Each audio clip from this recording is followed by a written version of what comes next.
बीते हफ्ते अंबाला शहर के कमल विहार इलाके में संदिग्ध परिस्थितियों में पति पत्नी की मौत का मामला सामने आया था। इस दौरान हत्यारोपी घर के बाहर लगे सीसीटीवी कैमरा भी तोड़कर ले गए थे। इस मामले में अंबाला पुलिस ने 3 आरोपियों को गिरफ्तार किया है और इसी के साथ ही गुत्थी भी सुलझा ली है। इस मामले में जानकारी देते हुए एएसपी सृष्टि गुप्ता ने बताया कि कमल विहार में हुए पति पत्नी हत्या मामले में 3 आरोपियों को गिरफ्तार किया है। इनमें मुख्य आरोपी देवेश है, जो जिम चलाता था और उसने अपने 2 साथियों सुनील और साहिल को पैसे का लालच देकर दोनों पति पत्नी को मौत के घाट उतारने का प्लान बनाया।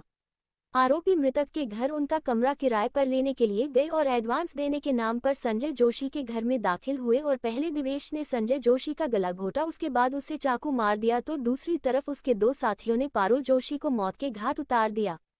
मिली जानकारी के अनुसार ये बताया गया कि देवेश का संजय जोशी से कोई पुरानी रंजिश थी, जिसे लेकर उन्होंने 4-5 दिन पहले दोनों पति पत्नी को मौत के घाट उतारने का प्लान बना लिया था।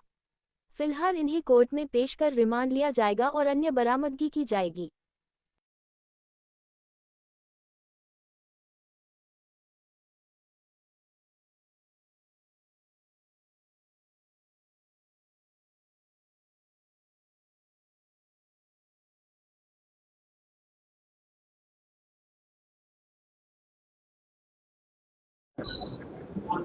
जी, पिछले हफ्ते जो कमल विहार कॉलोनी में एक कपल का मर्डर हो गया था, वो हमारी पुलिस ने सॉल्व कर लिया है, जिसके चलते 3 अरेस्ट हुए।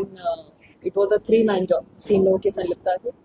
तो उसके बारे में जानकारी देने के लिए प्रेस कॉन्फ्रेंस बुलाई गई थी। सो इन 3 मुख्य आरोपियों को बता दो। पहला जो व्यक्ति है देवेश, वो जिम चलाता था, जहाँ पर हमारे मृतक मिस्टर संजय जोशी आते जाते थे। तो और इसकी एक पुरानी रंजिश थी, कोई पारिवारिक रंजिश थी संजय जी के प्रति। तो इसने दिमाग में ठाना हुआ था कि मैं बदला लूँगा और इनको मारूंगा। और इस प्लान को अंजाम देने के लिए इसने अपने बाकी 2 साथी मन्नी उर्फ साहिल और सुनील, उनकी मदद ली। उनको इसने लालच दिया था कि जी बड़ा फाइनेंसर है संजय जी, इनको मारकर घर पे कैश या ज्वेलरी जो भी मिलेगी हम आपस में बांट लेंगे, तो तुम मेरा साथ दो।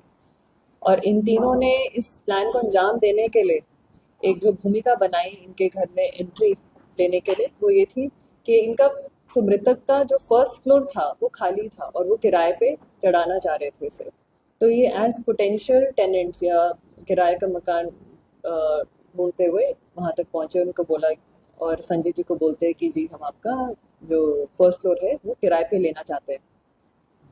तो इनफैक्ट एक आध बार ये उनके घर भी गए, पूरे घर की रेकी करी और फिर फाइनली वेडनेसडे रात को, यानी कि 28 अगस्त की रात को ये गए थे फाइनल नेगोशिएशन के लिए। तो तीनों व्यक्ति घर गए और मौका देखते ही इनने पहले उनका गला घोटा और फिर उनको चाकू मारा संजय जी को, और फिर जो पारुल जोशी हैं उनका गला प्रेस की तार से उनका गला घोटा गया। जैसे मैंने बताया कि संजय जी के प्रति एक इसकी पर्सनल एनमिटी थी, एक पर्सनल रंजिश थी देवेश की, और इसने बाकी अपने 2 साथियों को ये लालच दिया कि पैसे मिलेंगे और गहने मिलेंगे, तो वो हम आपस में आधा-आधा कर लेंगे। तो इसका जो मोटिव मेन था, रंजिश भी थी और फिर लूट। तीनों ने उनको जब पहले संजय जी को मारा, जो दूसरी डेड बॉडी थी पल्ले का, उसका गैप कैसे आया, वहां से वो कैसे भागी होगी, वहां तक पहुंची कैसे, एक ही जगह में दोनों को मारा? ये अभी रिमांड के दौरान ये सारी चीज़ें हम क्लियर करेंगे, बट प्राइमा फेसाई हमारा है कि पहले इन लोगों ये क्योंकि संजय जी से ही मिलने गए थे, तो ड्राइंग रूम में पहले मौका देखते संजय जी को मारा और फिर शायद पारुल अपने कमरे में कुछ काम करने बिजी थी, तो ये लोग गए और फिर वहां पर उनको मारा। तो पारुल को पता ही नहीं चला कि संजय के साथ क्या हो रहा है। अब ये क्योंकि बॉडी बिल्डर्स हैं तो काफ़ी हट्टे कट्टे हैं, तो इन तीनों व्यक्तियों के लिए एक व्यक्ति को ओवरपावर करना कोई मुश्किल काम नहीं था। वो तीनों दोस्त हैं या अभी मिले थे? जी, देवेश जिम चलाता है और उस जिम में इसका साहिल उर्फ मन्नी का आना जाना था, तो इनकी थोड़ी बहुत वो बातचीत थी। और फिर ऊपर से जो तीसरा व्यक्ति है सुनील, वो साहिल उर्फ मन्नी का जानकार था। तो ये तीनों एक दूसरे को नहीं जानते थे। देवेश मन्नी को जानता था और मन्नी आगे सुनील को जानता था। कुछ और लोग हो सकते हैं कि नहीं जी, ये सिर्फ 3 व्यक्ति थे और किसी व्यक्ति की कोई संलिप्तता अब सामने नहीं आई। रिकवरी अभी जी कस्टडी लेकर हम इनसे जहाँ जहाँ इनने बोला है कि हमने फ़ोन या कैमरे या फिर बाकी चीज़ें कहाँ छिपाई हैं, कहाँ गिराई हैं, तो हम रिकवर करेंगे।